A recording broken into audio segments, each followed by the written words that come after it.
capítulo 4, Evangelho de Mateus.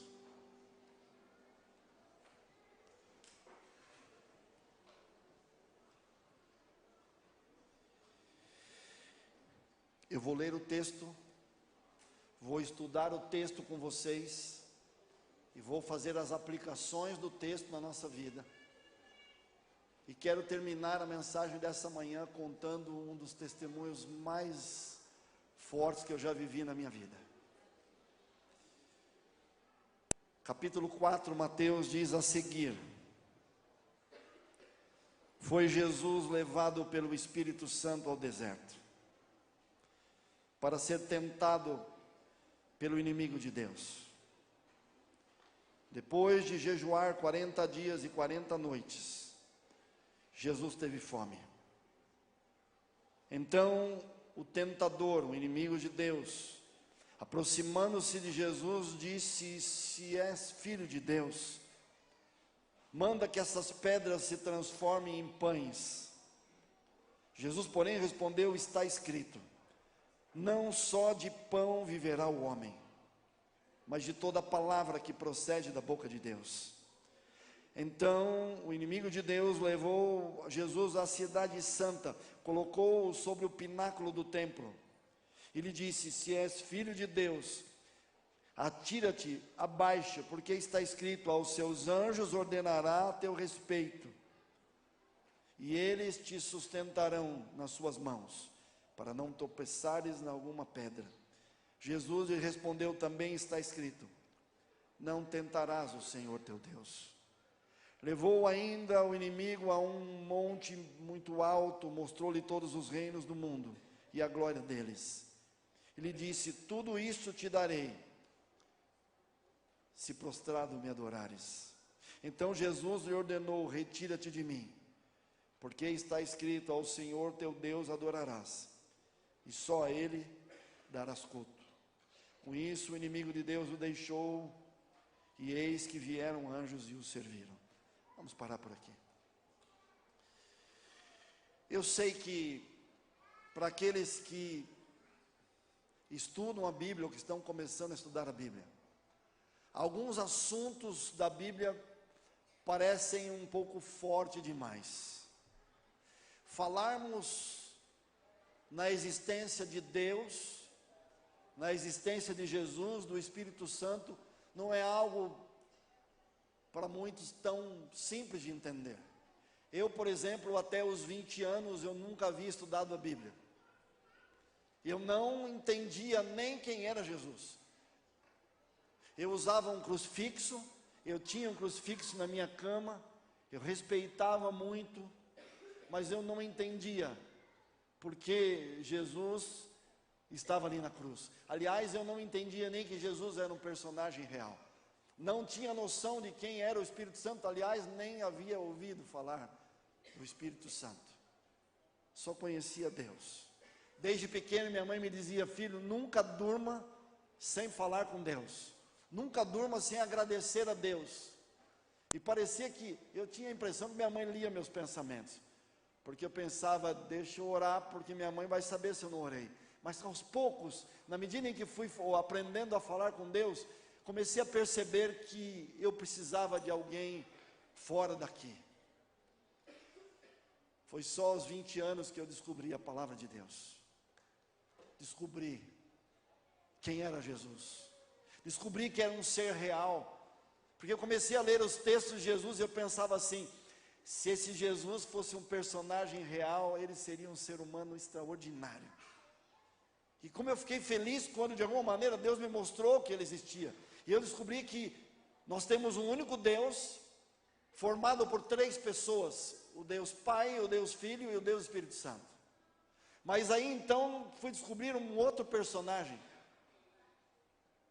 que havia alguém que em algum momento da história havia se rebelado contra Deus. Um anjo, como diz o livro de Isaías, como diz o livro de Ezequiel, um anjo que havia sido criado perfeito, mas que de alguma maneira entendeu que não deveria mais viver aquilo que Deus havia indicado, o caminho que Deus havia indicado para seguir. Deixa eu dizer uma coisa para você que está em casa, você que está na galeria, você que está aqui. A Bíblia diz que Deus é perfeito, que Deus não faz nada imperfeito, que Deus não erra. E até fala que Deus não muda. Sabe por que a Bíblia diz que Deus não muda? Porque não tem como Deus mudar para melhor. Por que estou dizendo isso? Porque todos os seres, tudo que Deus faz é perfeito. E Deus criou todos os seres perfeitos. E os seres racionais, onde estamos incluídos, Deus nos deu um adicional, algo adicional que os animais não possuem, que nenhum outro ser possui, que é o livre-arbítrio, a liberdade de escolha. Só os seres racionais têm essa capacidade de poder escolher. Por que Deus deu o livre-arbítrio? E especialmente porque não pode existir amor sem a liberdade. Amor e liberdade andam juntos. Se eu fosse criado por Deus como um robô programado para amar, entre aspas, não seria amor. Imagine alguém que você ama hoje, você se relaciona, vindo expressar frases de amor e de carinho, mas ao você ter a consciência de que simplesmente é um robô programado para falar aquilo, que tipo de impacto isso traria na sua vida? Muito diferente do que sentimos quando alguém, por livre e espontânea vontade, expressa que nos ama, age, realiza, fala coisas que demonstram esse amor por nós. Mas só que ao Deus dar o livre-arbítrio, Deus também sabia que poderia haver o risco de alguns seres não o seguirem, mesmo que tenham sido criados perfeitos. Algumas pessoas me perguntam e dizem assim: mas se Deus criou todos os seres perfeitos, por que alguns se tornaram imperfeitos? E por que o mundo em que vivemos demonstra que há alguma coisa errada nisso tudo? No céu isso se iniciou. É um estudo mais profundo. Eu quero colocar algumas coisas, porque o meu texto vai estar em Mateus capítulo 4. Mas em algum momento da história, um anjo chamado Lúcifer é um termo, é um nome em latim. Quando falamos de Satanás ou diabo, não se impressione com os nomes. Eles têm um significado. Significa adversário ou inimigo de Deus. Somente isso.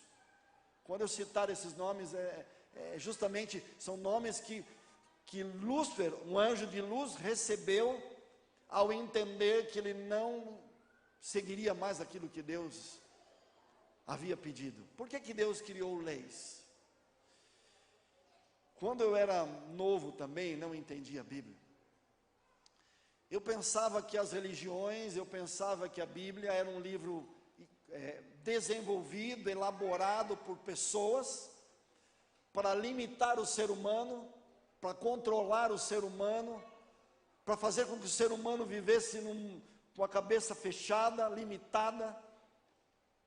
E eu me lembro que minha mãe, nós estávamos construindo uma casa, e tinha ali o mestre de obras, que um dia estava ali no muro, atrás da casa, vendo minha mãe conversar com esse mestre de obras, e ele dizia assim, minha mãe chamava Teresa, se chama Teresa, e ele dizia assim: dona Teresa, nunca leia a Bíblia.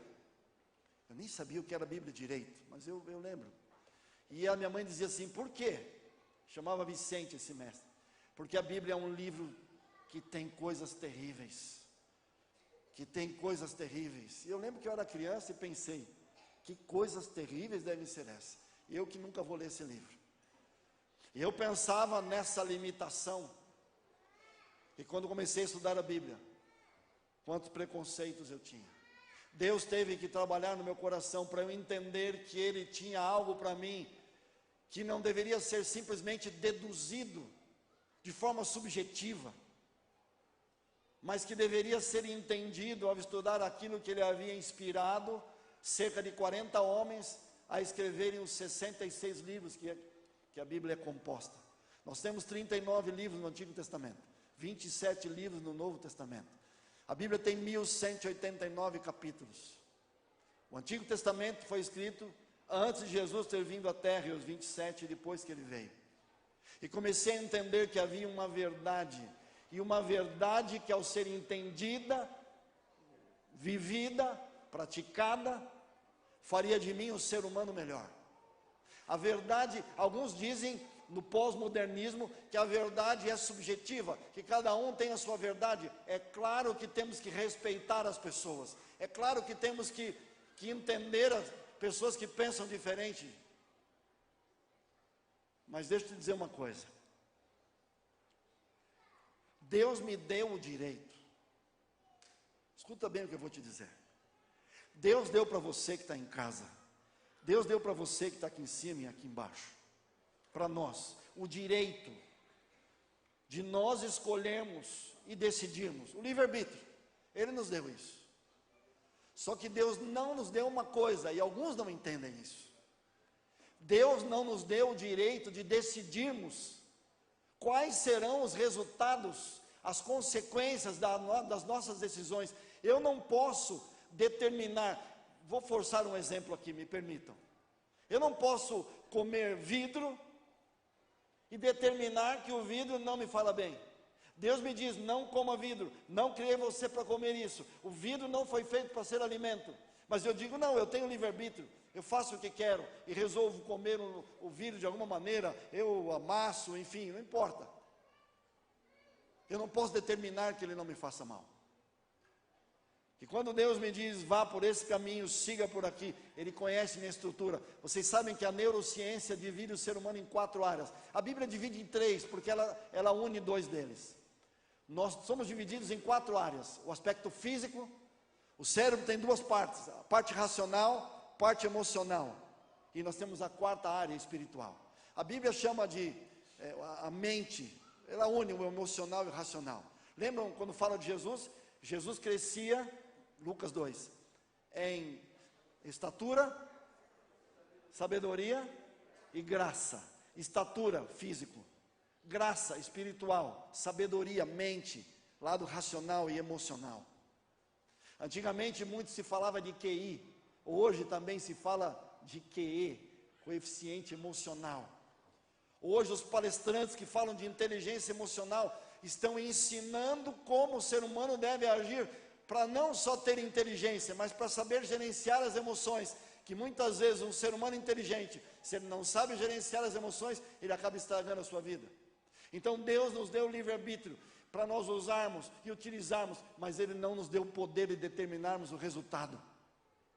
E quando Lúcifer no céu tomou a decisão de escolher um outro caminho diferente de Deus, ele não conseguiu entender que não estava simplesmente fazendo uma escolha, ele iria numa direção contrária às orientações de Deus, e essas orientações trariam resultados terríveis. Eu vou tentar exemplificar isso, independente de Bíblia. Talvez você não tenha lido a Bíblia, mas raciocina comigo uma coisa que eu vou te dizer agora. O mundo, olha para o mundo como ele está. A grande parte das pessoas não diz que tem fé. A grande maioria do mundo não se subdivide em várias religiões. Nós temos o cristianismo, o budismo, o que mais? Quais religiões no mundo? Como? Islamismo, judaísmo, budismo, shintoísmo. Temos muitas religiões.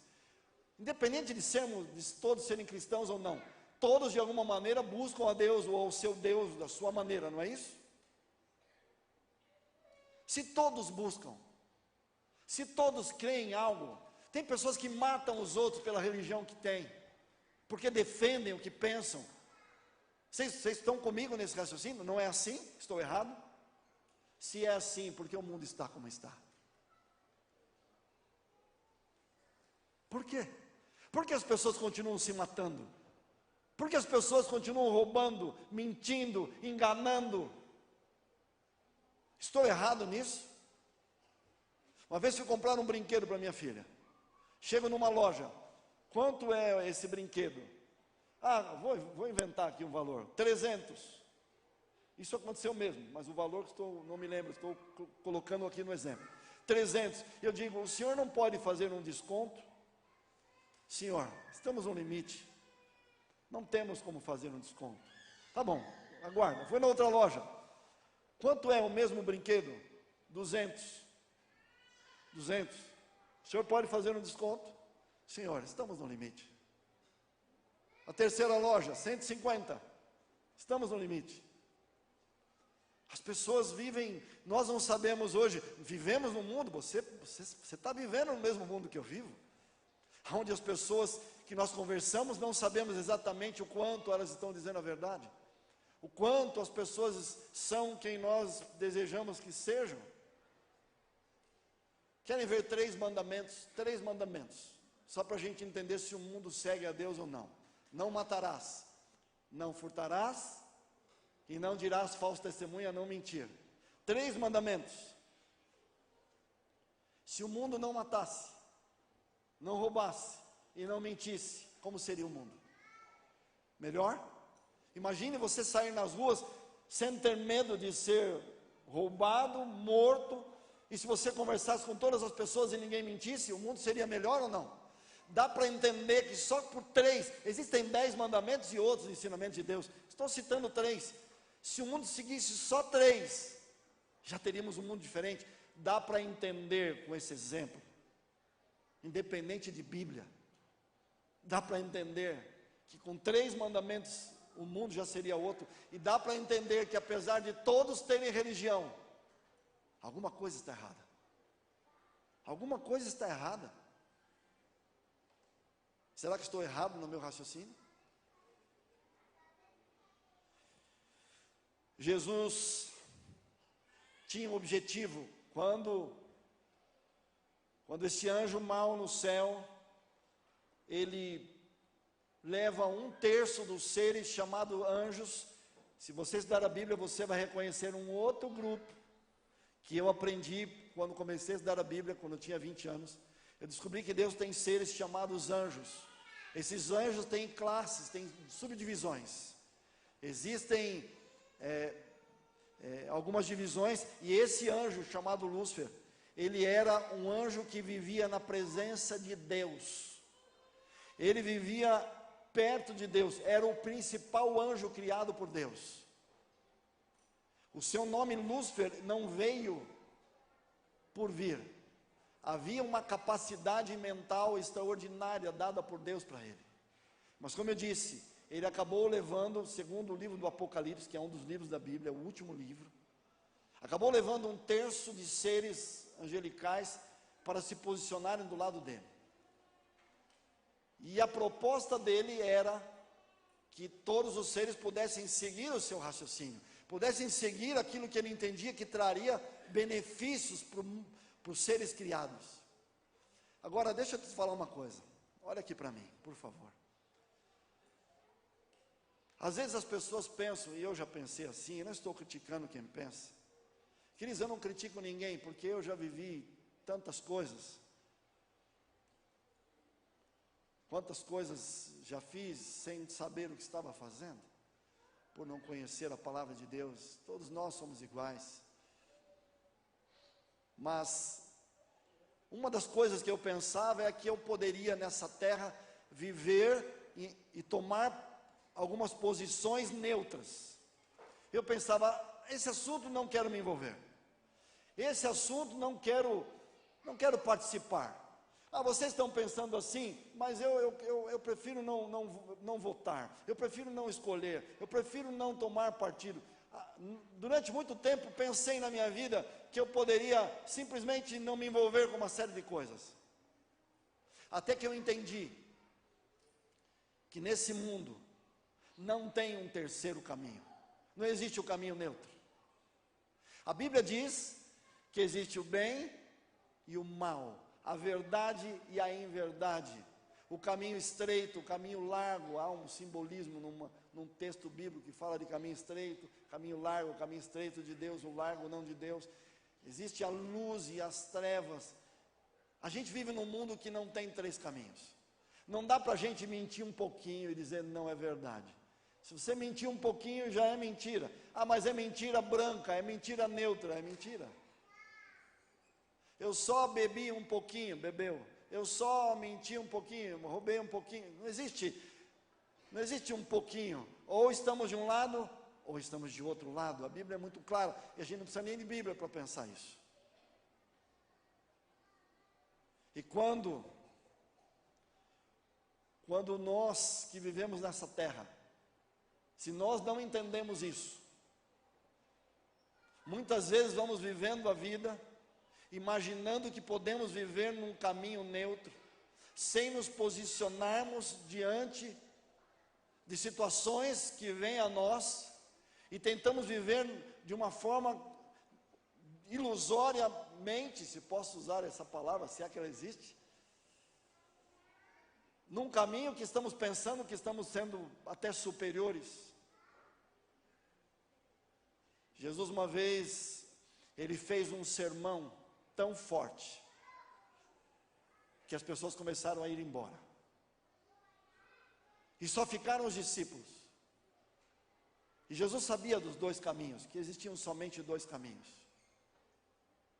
E quando ele terminou o sermão, ele perguntou para os discípulos: e vocês não vão embora? E os discípulos disseram: não, só o Senhor tem as palavras da vida eterna, só o Senhor tem palavras que nos traz vida. Quando Lúcifer escolheu o caminho dele, ele não tinha como criar um reino parecido com Deus, porque como é que ele atrairia pessoas se ele dissesse: eu vou fazer tudo o que Deus faz? As pessoas iam dizer: então eu sigo Deus. Os anjos iam dizer: eu sigo Deus. Ele tinha que seguir um outro caminho. E se Deus tem princípios, quais seriam os caminhos dele? Sem princípios. Se você sair nas ruas e entrevistar as pessoas e perguntar para elas assim: o que é liberdade? Sabe o que a maior parte das pessoas vão dizer? Que liberdade é poder fazer o que eu quero. Não é assim? Não parece bom isso? O que é liberdade para você? A liberdade é poder fazer o que eu quero. E isso não é liberdade. As pessoas confundem dois conceitos: a liberdade de escolha com ser liberto ou não. Deixa eu explicar isso. Fazer o que eu quero é a liberdade de escolha, como eu já disse antes, é a utilização do livre-arbítrio. Mas continuar liberto dependerá da minha forma que escolho. Existem escolhas que nos prendem, que nos viciam, que nos escravizam, que nos levam a ter um estilo de vida que no fundo nós não queríamos ter. Muitas vezes, ao usarmos o nosso poder de escolha e decidirmos entre um caminho e o outro, pensamos, escuta o que eu vou te dizer, pensamos que somos tão maduros, tão inteligentes, tão capazes, que podemos escolher o que quisermos, e se porventura entendermos que um caminho, uma decisão não foi a melhor, naturalmente vamos voltar para outra. E não é tão simples assim.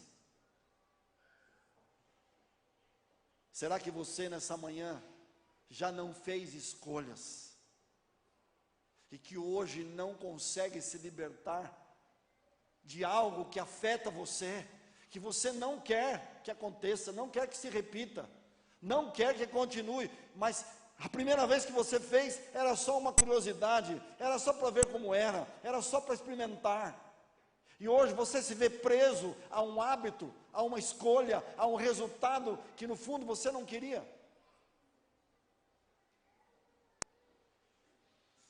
Lúcifer não entendeu isso. E acabou, e o livro do Apocalipse, no capítulo 12, diz que em um determinado momento ele sai do céu. Amanhã nós vamos falar melhor sobre como o mal entrou na terra. Eu vou explicar mais isso. Mas hoje eu vou fazer vou nessa linha do tema, para que a gente feche esse bloco e entenda algumas coisas. Lúcifer não entendeu isso. E um terço dos anjos ficaram do lado dele. E quando ele veio para a terra, um dos seus objetivos, ele não poderia deixar que Deus resolvesse o problema que ele havia iniciado no céu. Na visão desse anjo, ele teria que tentar transmitir para o universo que aquilo que ele estava propondo era melhor. Eu não vou entrar num tema agora, porque não é o meu tema. Mas existem algumas evidências, bíblicas inclusive, que além do céu, onde Deus está, existem outros mundos criados. Mas mundos que não estão na condição que estamos, aonde o mal, o bem e o mal estão aqui, como você percebe. E esse anjo tentou dizer isso para todo o universo. E ele sabia que a única pessoa que poderia resolver o problema era Deus. Então, Deus, na segunda pessoa da divindade, que era Jesus, ele vem à terra. E Jesus vem à terra por alguns objetivos. Um deles, mostrar para o ser humano quem era Deus. E que os caminhos de Deus, os ensinamentos de Deus, a palavra de Deus traz vida, traz preenchimento do coração, traz sentido, traz uma forma de viver com abundância. Jesus mesmo disse: eu vim para que tenham vida. Deixa eu abrir um parênteses aqui. O que é vida para você? Jesus veio para trazer vida. O inimigo de Deus não veio para trazer vida. O que é vida para você? Alguns pensam que a vida quando está sendo bem vivida, ela é baseada em momentos de êxtase, em momentos de uma explosão de alegria, de risos, etc. É claro que isso é importante. Mas se sentir vivo deve envolver muito mais do que ter momentos de alegria. Porque o que adianta a gente ter momentos de êxtase, de alegria, de comemoração, de risos, e voltar para casa com vontade de sumir, desaparecer, muitas vezes de morrer? Uma vez uma moça me ligou e disse: o senhor é a última pessoa que eu vou falar antes de me matar. Já recebi muitas ligações assim. Ela dizia: para que a vida? Para que a vida não tem sentido? Fiz tantas coisas, já me diverti, já viajei, não tem sentido a vida. E quantas vezes disse Deus, não sei nem o que dizer para essa moça, como dizer para ela que o Senhor pode dar vida, porque a Bíblia diz, João diz, em 1 João capítulo 5, aquele que tem o Filho, tem a vida. Não existe vida fora de Deus. A gente sobrevive, a gente empurra a vida. Um rapaz me ligou depois de ter sido abandonado pela noiva que amava.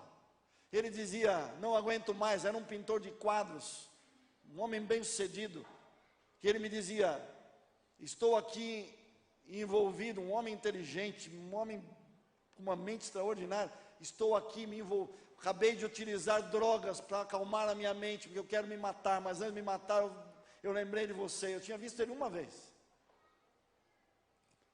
Fiquei 4 horas conversando com ele, para vocês terem uma ideia, acompanhando ele ao telefone.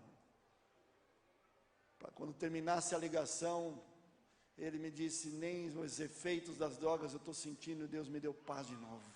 Queridos, quando a gente não tem Deus, a gente não tem vida. Quando não tem vida, não tem esperança, não tem sentido, não tem coração preenchido. Você pode ser bem sucedido, você pode fazer o que você quiser, você pode ter tudo o que você quiser.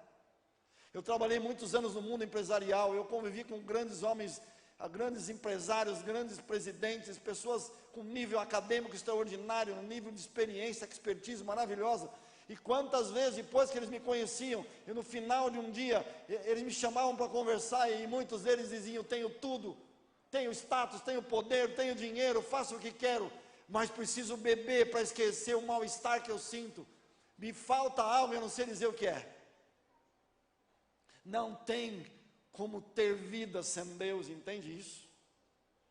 E quando Jesus esteve aqui na terra para resolver o problema que havia acontecido no céu, eu vou explicar melhor amanhã. Quando ele veio resolver, o inimigo vem em Jesus para tentar pará-lo. E por 3 vezes o inimigo tenta parar Jesus, usando 3 estratégias. A primeira delas, o aspecto do sentir. Tudo que nós fazemos está ligado a sentir, a ter ou a ser. Eu vou explicar isso. Primeiro sentimento que o inimigo vem para Jesus, ele estava com fome. E ele diz assim: se você é o Filho de Deus, transforma as pedras que estão aqui em pães. Jesus estava 40 dias sem se alimentar. Imagine a fome. Eu conheci um rapaz em Engenheiro Coelho que ficou 33 dias sem comer. Ele falou: eu quero tentar ter a experiência de Jesus. Ele tomou essa decisão. No 33º dia ele falou assim: a sensação de morte é terrível. Não consegui continuar. Mas imagine, 33 dias. Jesus estava 40 dias sem se alimentar. E o inimigo sabia da sua necessidade, da sua dor, da sua fome. E disse para ele: transforma as pedras em pães. Por que transformar as pedras em pães seria um problema? Jesus não multiplicaria pães depois no seu ministério. Uma vez Jesus estava pregando para uma multidão, estavam com fome, e Jesus recebe ali alguns pães e peixes de um menino, e ele multiplica e alimenta todos.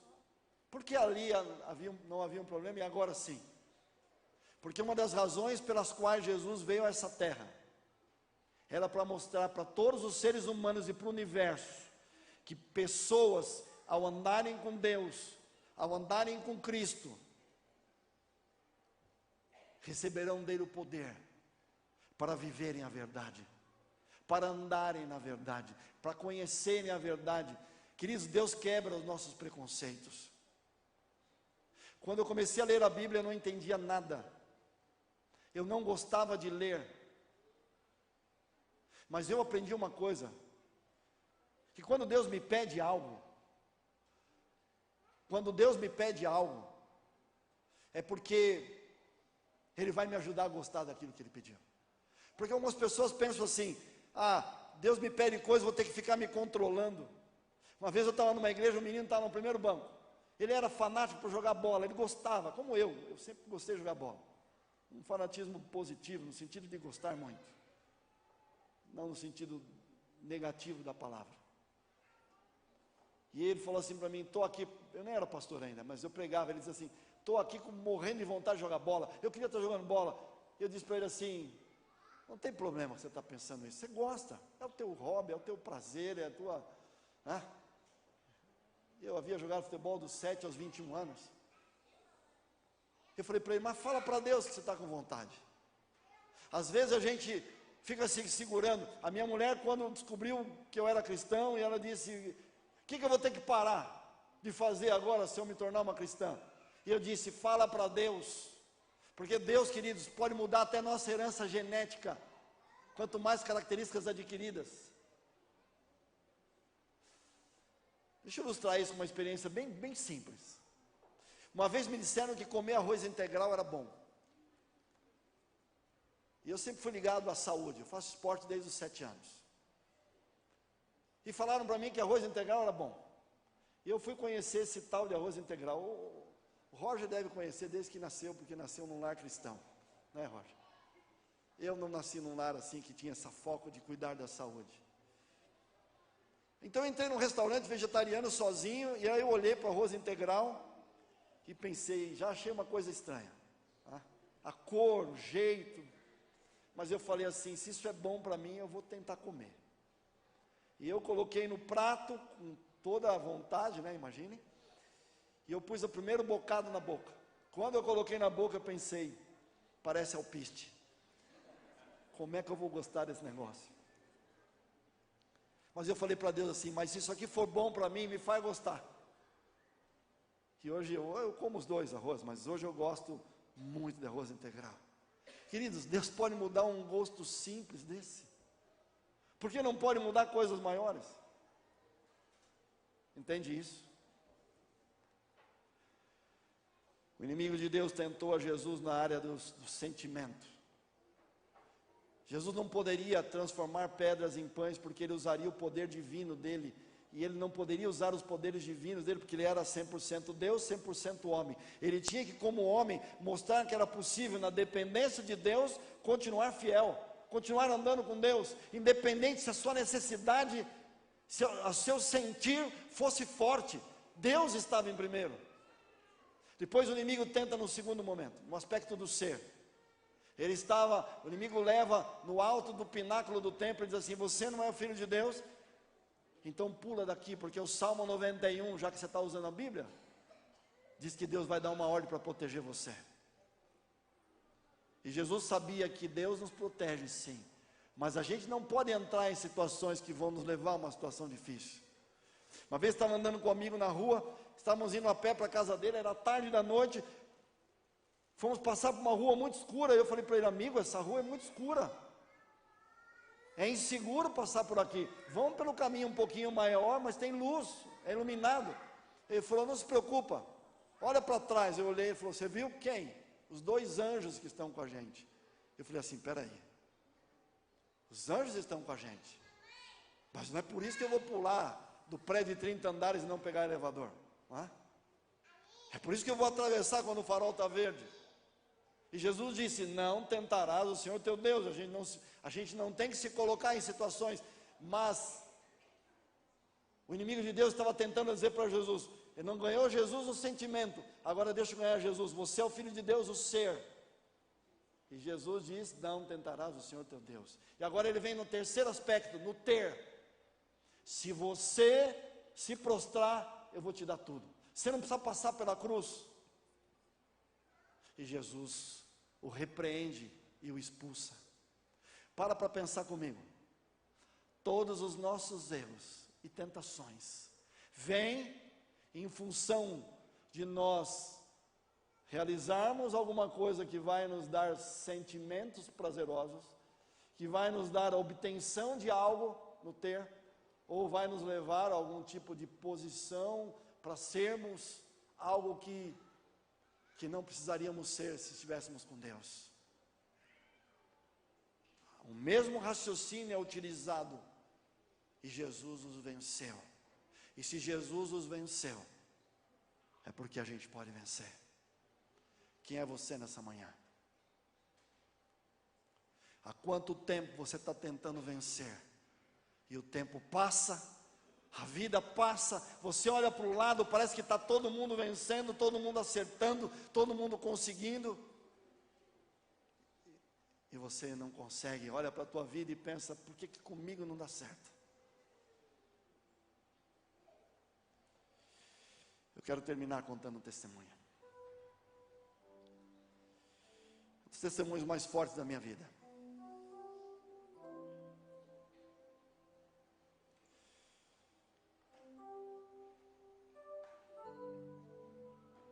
Eu estava no 3º ano de teologia. E no 3º ano de teologia, nós temos que fazer um período de 3 meses que chamamos um estágio de evangelismo. O que envolve isso? Envolve que o aluno vá para uma região e ele estude a Bíblia com pessoas. E além de estudar a Bíblia, ele tem também a incumbência de pregar no lugar que ele estiver. E eu tive a oportunidade de ir para um lugar chamado Mogi Guaçu, do lado de Mogi Mirim. Fiquei 3 meses ali. Ficávamos numa casa, dormindo. Finais de semana, domingo, vínhamos para casa, segunda e voltávamos. E eu fiz um planejamento para que num período de 3 meses eu pregasse pelo menos 30 vezes. E ao longo da semana visitava as pessoas, estudava com as pessoas. Na minha 18ª noite, eu estava na porta. Vocês já sabem que eu gosto de abraçar, carinho, eu gosto de gente. Eu estava lá na porta. E entrou esse homem aí que vocês estão vendo na foto. O nome dele é Oséias. Ali a sua esposa, artista plástica, e a filhinha de 3 anos. O Oséias foi um dos engenheiros que construiu o shopping Dom Pedro, ali em Campinas, um dos maiores shoppings da América do Sul. Já foram lá? Quem conhece sabe o tamanho do shopping, enorme, gigantesco. Quando o Oséias chegou na porta, eu tenho 1,81 m, o Oséias deve ter 1,95 m, ou até um pouco mais, bem grande. Ele ficava aqui. E quando ele chegou, ele me disse: quem é que está pregando aqui? Quem é que está falando da Bíblia aqui? Todo domingo, toda quarta. Eu confesso que eu gelei. Porque ele era muito grande, ele tinha um semblante. olhem para o semblante. Eu não sei se tem como diminuir as luzes aqui, para enxergar um pouquinho melhor. O Zé tinha um semblante pesado. E aí eu falei para ele assim: sou eu, quero falar com você em particular. E eu tremi de novo. Aí eu falei: peraí, para um pouco. Enquanto eu ia com ele ali no lugar, eu falei: Deus, fica comigo. Eu já enfrentei na minha vida muitas situações assim. Mas esse dia eu estava tão focado em outras coisas, e quando ele veio, eu falei: bom, eu preciso raciocinar. Ele disse: Deus, fica comigo. Ele disse, eu falei para ele, eu estava no pátio da igreja, eu falei: pode falar. Ele falou: não, dentro de uma sala, eu e você. Eu falei: tá bom. Aí tinha o Neto frequenta Mogi Guaçu até hoje, ele é o primeiro ancião lá. Ele viu o Neto passando e falou assim: você quem que é? Sou um líder aqui, pode vir junto. Entrou eu e o Neto numa sala. A gente se assentou, ele ficou em pé. Ele falou: então é o senhor que tem falado aqui? Eu falei: sou eu sim. Estava em paz com Deus agora. Ele falou: a minha esposa e minha filha têm vindo aqui ouvir o senhor falar há muitos domingos, quartas, tem ouvido as músicas, e tem voltado para casa e tem me dito: eu estou sentindo paz naquele lugar, eu estou sentindo algo que eu nunca senti. E ele falou: eu quero entender isso, porque eu não tenho paz. Eu falei: você é bem-vindo. Não, você não sabe quem eu sou. E queridos, o que eu vou dizer agora é com todo respeito, mas eu vou dizer o que ele me disse, o que aconteceu. Eu estou descrevendo, narrando uma história. Ele disse para mim assim: posso tirar minha camisa? Eu disse: pode. Eu não entendi por que na hora. E ele tirou a camisa. Ele tinha 41 asteriscos com navalha ao longo do corpo dele, aqui no tórax, atrás. E eu perguntei: o que são essas marcas? Ele falou: eu sou o Oxorum da Umbanda. Ele falou: você sabe o que é isso? Eu disse: não. Ele falou: escutem, desculpem, essas palavras são fortes, vou tentar amenizá-las. Ele me disse: sou eu que mato os animais, coloco numa taça com bebida com álcool e dou para ele não usou esse nome, vou usar para abrandar, eu dou para o inimigo de Deus. Eu disse: você o vê? Ele disse: claro, eu o sirvo há 10 anos. Como ele é?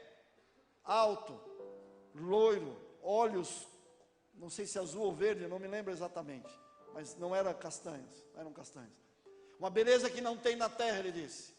E quando ele acaba de beber, e eu bebo com ele, ele desaparece na minha frente como uma fumaça. Queridos, ele nunca tinha lido a Bíblia, ele nunca sabia nada de cristianismo. Eu falei: há quanto tempo você faz isso? 10 anos. E por que você está aqui? Porque eu não aguento mais, eu não tenho paz, eu não durmo, eu não vivo, eu não tenho esperança, eu não sei mais nada, eu estou desesperado. E quando minha mulher veio aqui, porque na verdade a filhinha era trazida por alguém da igreja, e ela voltava para casa e dizia: mamãe, Jesus, mamãe. E a mamãe falou: mas que esse Jesus que tanto minha filha fala? E agora ela vem, começa a conhecer Jesus, e o marido fala assim: eu preciso entender o que é isso. E o que são essas marcas? São os pactos que eu fiz com o mal, para tirar a vida de pessoas. Já tiramos a vida de 41 pessoas. Eu falei: como isso? Como assim? Quando as pessoas fazem pacto com o mal faz elas baterem o carro e fazerem alguma coisa para que morram. Queridos, quando não vivemos com Deus, vivemos sem saber aquilo que vai nos acontecer. Eu sei que não é fácil ouvir isso, e não estou fazendo isso para amedrontar você, mas é uma realidade. Jesus disse: aquele que comigo não ajunta, espalha. Não tem 3 caminhos, entende? E ele me disse: eu posso entrar? Mesmo assim, o que você diria para ele?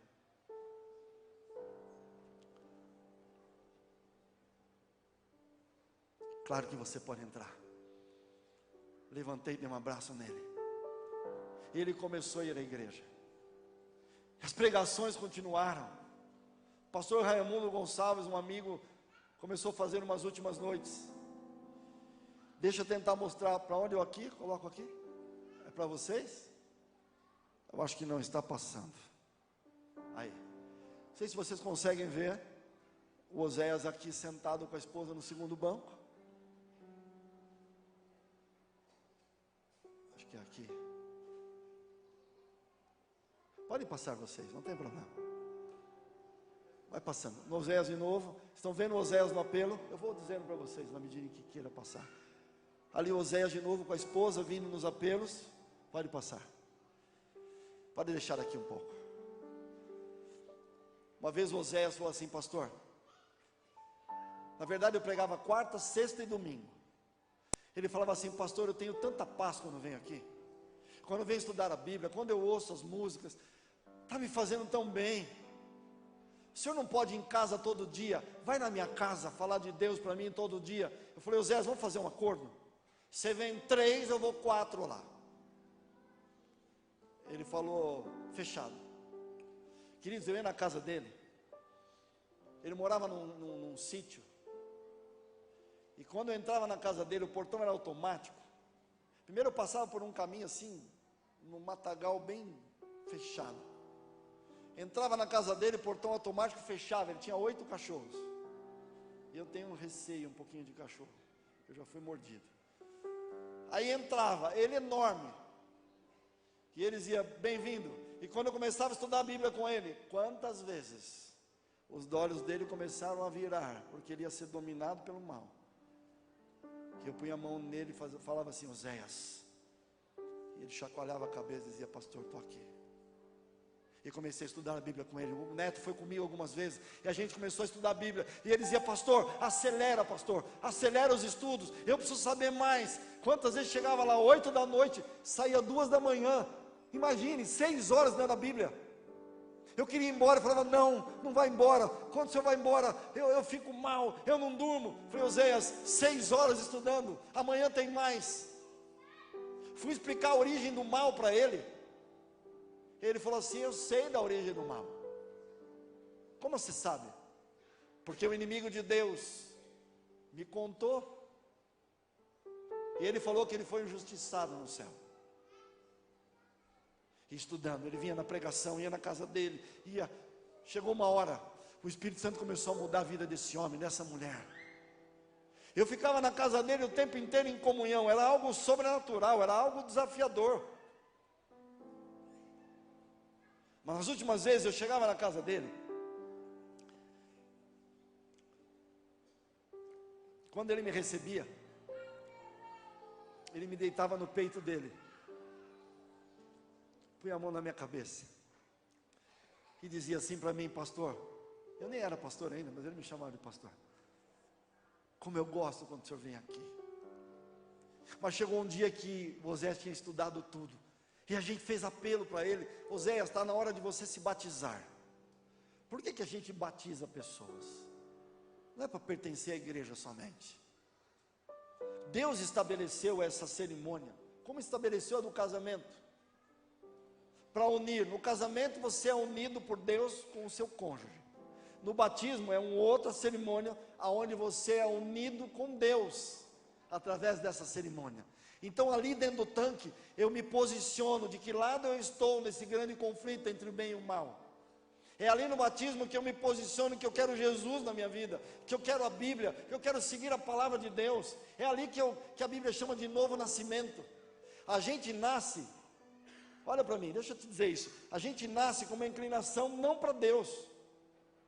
Adão e Eva no Éden, que é um outro assunto que eu vou falar amanhã, eles tinham inclinação para o bem quando foram criados, mas depois erraram e passaram a ter inclinação para o mal, e todos que nasceram dele, descendentes dele, nasceram com inclinação para o mal. Mas é sempre ali, ou normalmente ali no tanque, quando me posiciono de que lado eu estou, Deus me dá um negócio que a gente chama de natureza espiritual. O que é isso? É um prazer pelas coisas de Deus que a gente não nasce. Então o batismo vai te ajudar a começar de novo, só que agora dirigido pelo Espírito Santo, no jeito que você nunca foi. O seu passado vai ser perdoado, O seu nome vai ser escrito no livro da vida no céu. Existem pelo menos 15 razões para as pessoas se batizarem positivas. Quando eu fiz o apelo para Oséias, desculpe, mas eu não sabia disso. Eu só achava que eu batizaria as pessoas para elas pertencerem à igreja. Eu não tinha noção de todas essas razões importantes também. Por que eu estou dizendo isso? Pode passar. Aqui está a ficha de batismo de Oséias, estão vendo? Oséias Torati, Rua das Frutas, 130, Jardim Novo 2. Eu que preenchi essa ficha. Pode passar. Olha a assinatura do Oséias. Fiz o apelo para Oséias, para a mulher. Está na hora de você começar de novo. Você se posicionou tantos anos do lado do inimigo. Agora está na hora de você se posicionar do lado de Deus. Ele falou: pastor, eu sou tão pequeno, fiz tanta coisa errada, fiz tanta coisa que não tinha que fazer. Eu falei: Oséias, não tem ninguém que tenha ido longe demais que não possa voltar. Deus é um Deus que perdoa, Deus é um Deus dos recomeços, Deus é um Deus da uma nova oportunidade. Deus está te chamando para você recomeçar de um jeito diferente. Ele aceitou, ele é a mulher. No sábado seguinte, os batismos. Cadê Oséias? A mulher veio, Oséias não veio. Eu falei: meu Deus, cadê Oséias?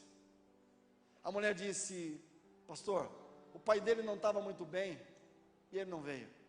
E só um parênteses nessa história. Uma vez o pai ficou ruim. O pai morava no sítio lá em cima. E Oséias me ligou domingo à noite, meu celular acabando a bateria, eu voltando para casa, saudade da minha família, meus filhos eram pequenos. E Oséias me ligou e falou: pastor, por favor, vem na minha casa. Eu falei: o que aconteceu, Oséias? Meu pai está lá em cima, está morrendo. Pastor, meu pai só bebe bebida com álcool, só come cabeça de animais, é uma coisa louca. Ele está morrendo. Vem aqui, ele vai xingar o senhor, ele não gosta de ninguém, se é religioso vai ser pior. E eu fui, imagine, entrei num sítio, no meio do mato, Oséias atrás de mim, não sabia o que ia acontecer. Disse: Deus, põe a mão em mim, me protege. Vim aqui em nome do Senhor, me ajuda. Subi lá no fundo do sítio, num quartinho estava o pai jogado numa cama. Quando eu entrei, o pai me olhou. Eu não sei, acho que um anjo, alguém parou, um ser celestial parou na minha frente, porque o pai ficou petrificado, ele não conseguia falar. Eu dei um carinho para o pai, disse que Jesus o amava, e fui embora. Orei com ele. No dia seguinte, Oséias me disse: volta, que meu pai pediu para você voltar. Voltei. Agora abri a Bíblia, li para o pai, disse que Deus podia mudar a vida, que Deus podia curar. 2 dias depois, Oséias me disse: meu pai pediu para você voltar. E eu disse: Senhor, Oséias viu tanto sobrenatural pelo mal, mostra para ele o sobrenatural que vem do Senhor. Em nome de Jesus, Senhor, cura o pai dele. 2 dias depois eu voltei, quem me recebeu em pé, com saúde? O pai. E agora o Oséias não veio ao batismo, minha esposa disse, ele acabou ficando com o pai. E eu disse, e eu pensei, como não tinha visão muito profunda da razão do batismo, eu falei assim: tudo bem, Oséias não batizou hoje, sábado que vem ele batiza. Naquela semana, Oséias ligou para a mulher, que estava em Vinhedo, na casa da irmã, falou assim: amor, devia ter me batizado, me arrependi. Ela disse: não tem problema, a gente fala com o pastor, sábado que vem você se batiza. Tá bom. Só que quinta-feira, 2 dias antes do sábado, o Oséias começou a passar mal. E começou eu não vou dizer o que aconteceu com ele, porque não é agradável. Começou a ter umas coisas fortes no organismo. Porque ele bebeu 10 anos com sangue, e o fígado dele estava praticamente destruído. O neto muitas vezes olhava para os olhos dele e dizia assim: Oséias, vai ao médico, teus olhos estão com uma cor muito estranha. E ele dizia: não, não preciso. Mas agora ele foi internado na Santa Casa de Mogi Guaçu, porque estava passando muito mal. Eu vou passar rápido alguns slides aqui, por favor. Aqui está Oséias, passa mais um. Aqui está Oséias, passa mais um. Mais um. Deixa aqui. fui lá no hospital visitar meu amigo Oséias.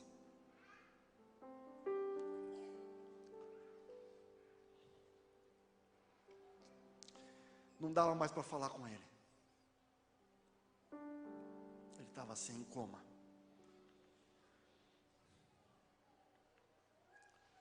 Dois dias depois, eu estava em casa e recebi uma mensagem no celular que eu não queria receber. Meu amigo Oséias havia morrido.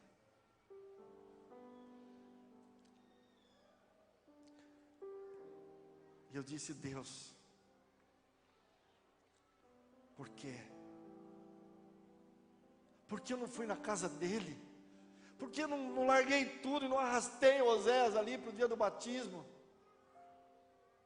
Eu não tinha a visão que tenho hoje, da importância de se posicionar do lado de Deus. Ele havia aprendido a andar com Deus, mas não tinha dado tempo, e eu comecei a chorar, eu comecei a pensar, eu comecei a relembrar daquele homem duro, aquele homem que havia feito tantas coisas, agora estava diferente, estava uma pessoa nova. E nessa hora eu senti que Deus me disse: você vai ver seu amigo de novo. E sabe o que eu prometi para mim? Eu tenho essa ficha de batismo até hoje em casa. Se alguém quiser ver, eu trago aqui. Eu guardei essa ficha, sabe por quê? Porque eu fiz uma promessa para Deus nesse dia. Deus, quando o Senhor me chamar, para o que o Senhor me chamar, eu vou. E não importa se o chamado seja para algo fácil ou difícil, mas eu nunca mais quero ver alguém como Oséias passar por uma situação dessa, e eu podia ter feito algo mais. Deus me disse, eu tinha a sensação que eu vou ver Oséias de novo. Mas quero te dizer uma coisa para terminar, e o Projetarte vai cantar agora. Jesus está chamando você nessa manhã. Você que está aqui em cima na galeria, Jesus está chamando você nessa manhã. Você que está aqui embaixo, Jesus está chamando você. Você que está em casa, Jesus está chamando você. E você vai me perguntar: chamando para quê? Para se posicionar do lado dele no grande conflito, para sair do terreno neutro. Pastor, para quem você está falando isso? Para mim em primeiro lugar, e para todos nós. E não faço distinção, porque somos iguais, como eu disse. Deus está chamando você para que eu e você nos posicionemos pela primeira vez, ou mais uma vez do lado dele. Queridos, o conflito entre o bem e o mal é uma realidade. Quer aceitemos ou não, quer tenhamos os nossos preconceitos ou não, eu já disse, olha para o mundo, dá para ver que tem o bem e o mal. E Deus está chamando você e a mim, para que a gente se decida do lado dele, para que a gente se posicione do lado dele, para que a gente o escolha, para que a gente estude a sua palavra com profundidade, para que andemos nos caminhos dele, tomemos decisões, façamos escolhas que mudarão a nossa vida de um jeito que nós nem imaginamos, porque muitas vezes pensamos que estamos bem, mas no fundo, sabemos quando vamos deitar à noite para dormir, que alguma coisa está faltando.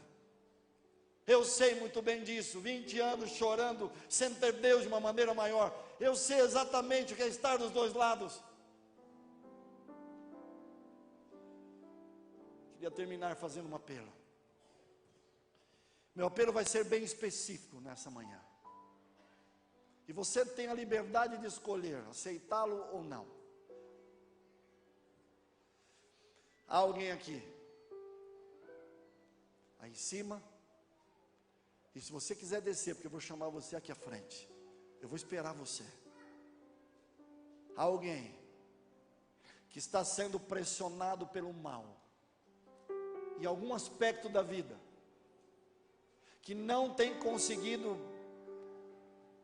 se sentir livre, que não tem conseguido viver uma vida com liberdade, que não tem se sentido forte o suficiente para viver aquilo que Deus tem pedido para você viver. Há alguém aqui que nunca estudou a Bíblia, e hoje está percebendo que talvez precise, mas talvez os preconceitos, os medos, os receios seguram você.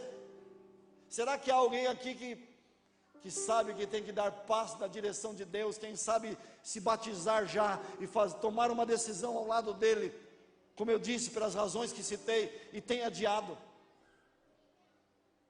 Quero fazer apelo para os 3 grupos, para aqueles que precisam de Deus, mas por mais que sejam religiosos, estão presos a alguma coisa, e precisam de uma liberdade, de uma libertação, de algo que só Deus pode fazer. O 2º grupo, aquele que nunca estudou a Bíblia, precisa estudar, e hoje entende que precisa dar um passo nessa direção. E o 3º grupo, que está pronto, que estudou, mas ainda não fez a sua aliança com Deus através do batismo. Eu queria chamar vocês aqui à frente, quando o projetar estiver cantando, porque nós precisamos andar com Jesus, precisamos tomar decisões, e o Senhor está me dizendo para te chamar nessa manhã. Se você estiver em cima, vem. Eu queria saber quem é a primeira pessoa que virá à frente, para motivar o resto, que precisa de Deus como você precisa. Há alguém que gostaria de ser o primeiro? Vem à frente, levanta, anda. Pode vir, eu espero. Que bom. Pode vir. Projetarte vai cantar. Eu vou esperar os 3 grupos aqui à frente. Que Deus te abençoe.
Bonito, seu amor nos acompanha,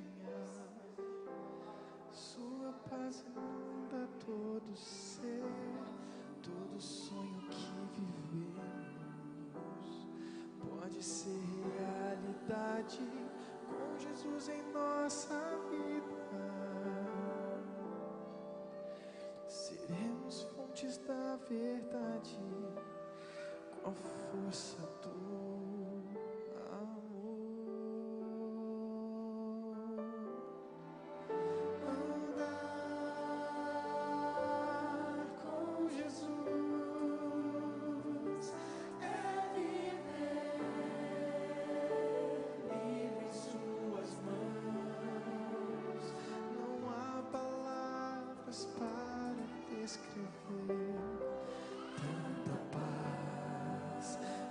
o céu que nos invade o coração, que esta luz seja intensa, profunda, imensa, a proclamar ao mundo o novo Salvador, que é o poder em Jesus.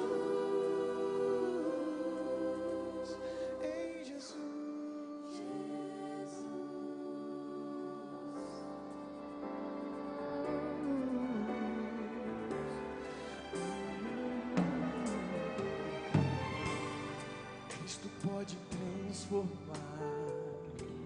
a tristeza em alegria, dar conforto a quem padece e salvação a todo que quiser. Onde houver insegurança, pode haver mais esperança, basta depender de Cristo. Só Ele pode nos dar vida, pois morreu pra nos salvar. Andar com Jesus é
perto de uma pessoa do teu lado, da tua família, alguém, tua esposa, amigo. Senhor, obrigado. Obrigado pelas oportunidades, Senhor, que o Senhor nos dá. Olha para a gente agora, Pai. Alguns vieram aqui à frente porque não estão aguentando mais. O Senhor sabe o mundo em que nós estamos vivendo. Estamos num momento diferente da história. E não dá para continuar sem ter o Senhor na vida. Alguns não vieram. Talvez estão com dores, sofrimentos, mas não vieram. E o Senhor sabe quem são. Faz milagres, Pai. Transforma. Preenche o vazio. Motiva. Traz esperança. Faz coisas que só o Senhor sabe fazer. Quero te pedir mais uma vez, como ministro do teu Evangelho. Quero te pedir em nome de Jesus. Cuida de todos aqui, cuida da gente, Pai. Nós sabemos que o Senhor já faz isso, mas é uma forma de expressar que nós estamos usando nosso livre-arbítrio e desejamos que o Senhor conduza a nossa vida, talvez de um jeito que nós nunca deixamos o Senhor conduzir.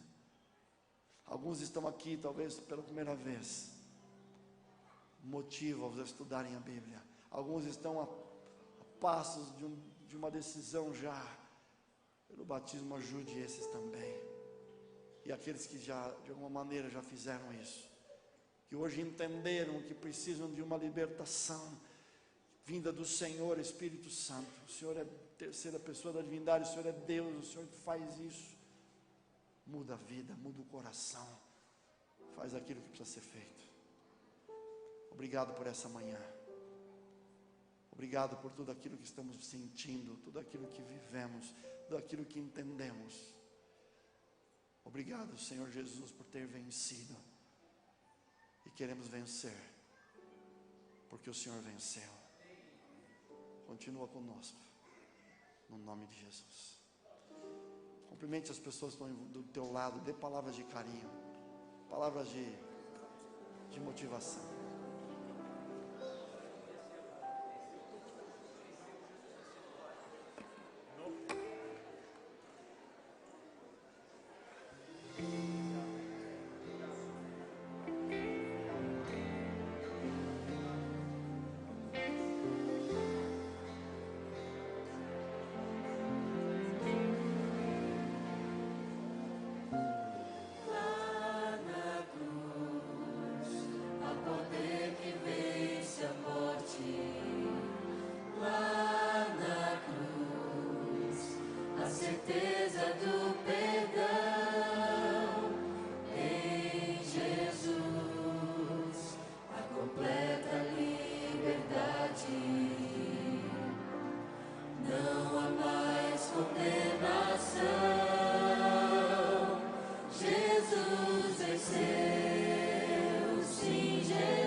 Celebro com grande alegria.